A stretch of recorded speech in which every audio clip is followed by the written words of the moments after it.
This is the story of a man named Stanley. Stanley worked for a company in a big building where he was employee number 427. Employee number 427's job was simple. He sat at his desk in room 427 and he pushed buttons on a keyboard. Orders came to him through a monitor on his desk, telling him what buttons to push, how long to push them, and in what order. This is what employee 427 did every day of every month of every year. And although others might have considered it soul-rending, Stanley relished every moment that the orders came in, as though he had been made exactly for this job. And Stanley was happy. And then one day, something very peculiar happened. Something that would forever change Stanley. Something he would never quite forget. He had been at his desk for nearly an hour when he realized that not one single order had arrived on the monitor for him to follow. No one had showed up to give him instructions, call a meeting, or even say hi. Never in all his years at the company had this happened, this complete isolation.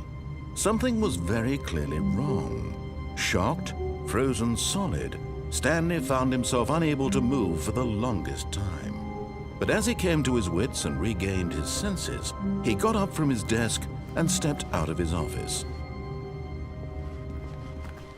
All of his co-workers were gone. What could it mean? Stanley decided to go to the meeting room. Perhaps he had simply missed a memo. No matter how hard Stanley looked, he couldn't find a trace of his co-workers.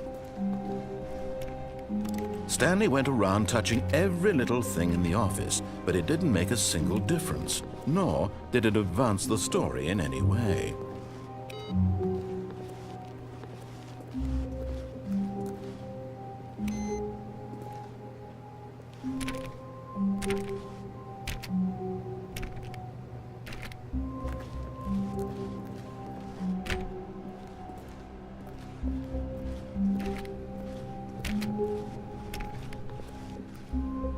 When Stanley came to a set of 2 open doors, he entered the door on his left.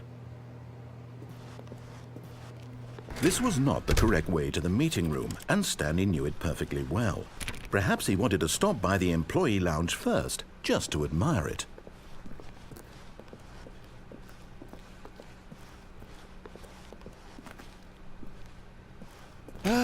Yes, truly a room worth admiring.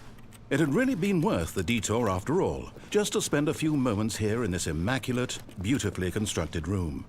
Stanley simply stood here, drinking it all in.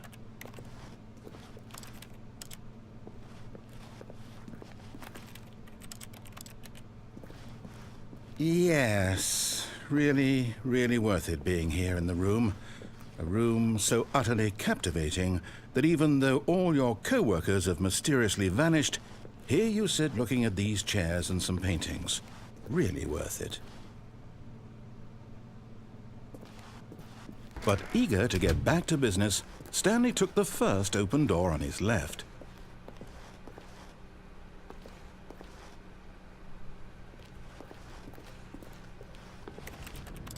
Stanley was so bad at following directions, it's incredible he wasn't fired years ago.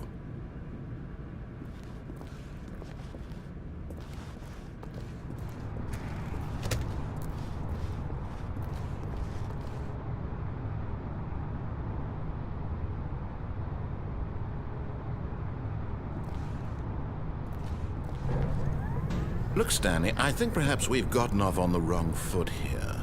I'm not your enemy, really, I'm not. I realize that investing your trust in someone else can be difficult, but the fact is that the story has been about nothing but you all this time. There's someone you've been neglecting, Stanley. Someone you've forgotten about. Please. What? Really? I was in the middle of something. Do you have zero consideration for others? Are you that convinced that I want something bad to happen to you? Why, I don't know how to convince you of this, but I really do want to help you, to show you something beautiful. Look, let me prove it. Let me prove that I'm on your side. Give me a chance.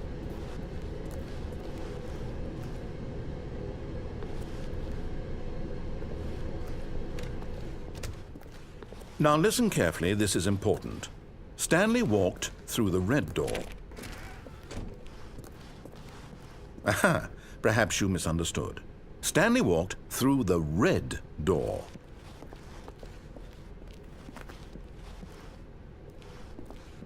I still don't think we're communicating properly.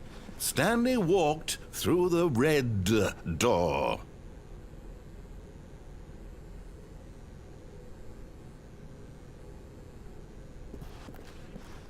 All right, fine, go ahead, Stanley. You want to know so badly what's out there? You want to find out what lies at the end of this road you've chosen? Well, don't let me stop you. You see? There's nothing here. I haven't even finished building this section of the map because you were never supposed to be here in the first place. Broken rooms, exposed developer textures. Is this what you had wanted? Was it worth ruining the entire story I had written out specifically for you? Do you not think I put a lot of time into that? Because I did. And in the end, it was all for nothing. Because this is what you wanted to see. Help me here, Stanley. Help elucidate these strange and unknowable desires of yours. What would have made this game better? What did you want to see? Vehicles? Skill trees? Work with me. You've given me absolutely nothing so far. Tell you what. Let me take a stab in the dark at a new design, and you can give me some feedback. There we go. A third option. This already feels leaps ahead of where we were before. Go ahead, Stanley. Take it for a spin.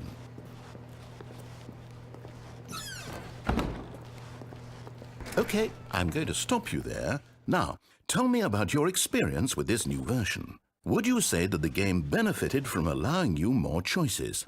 Feel free to be honest. I'm looking for some real critical feedback here. Okay, so we're getting somewhere. Clearly there's something here that speaks to you. If I can be honest here, I really don't have any idea where I'm going with this. This whole third door thing was just a stab in the dark. But I guess you're into it, so let's keep this party train rolling. Here, based on the data from your previous playthrough, I've compiled a new version. And to be perfectly candid, I think I've knocked it out of the park with this one. Let's take a look.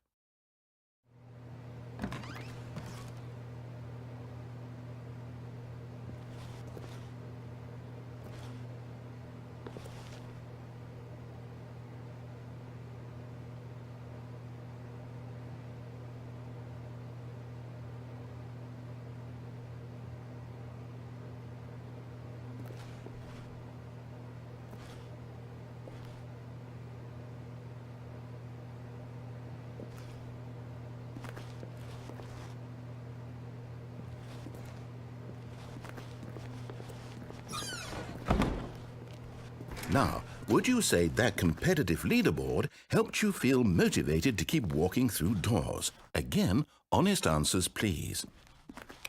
Hey, I nearly forgot. I've got a prototype of a new game I've been working on, and now would be a lovely opportunity to give it some playtesting. You wouldn't mind taking a look at it, would you? Perfect. Let me boot it up.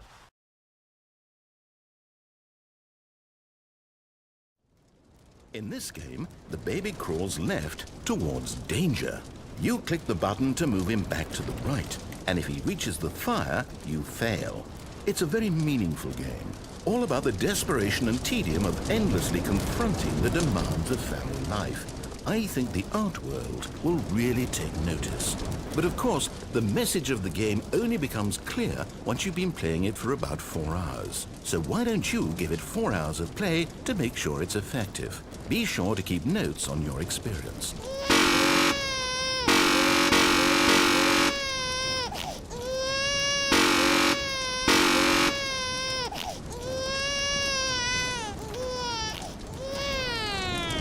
You heartless bastard. Did you do it because you hate babies or purely to spite me? Because if it's the latter, well, I don't know what to do. I'm completely out of ideas. I can't think of a single thing that might improve the experience for me. I'm not even going to try. I'm out, I'm done. It's over. Thank you for playing. Your input was extremely valuable. Oh, hey, since my game was so awful, why don't we play someone else's game? Just to ease the pain. Let's see. What do we have here?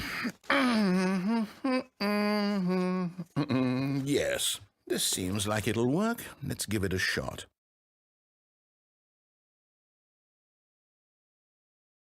Well, Stanley, is this any better? At last, the one thing you've always desired. A game I had absolutely nothing to do with. But is it enough? Tell me that, Stanley. Will it ever be enough? Well, I'll say this. I'm done making things for you. From now on, I will only create to fulfill a greater artistic purpose. Watch this, Stanley. I'm going to build a house.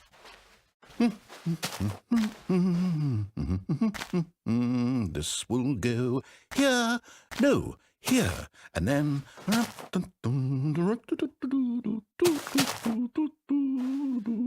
Let's see, what does it need? Yes, of course, and just to finish it all off, yes, it's complete. I made this, Stanley. Look at it. Gaze upon my work of art and feel ashamed at your own inadequacy. But you've only seen it from the outside. You've only gotten half the experience. Please, step inside and make yourself comfortable.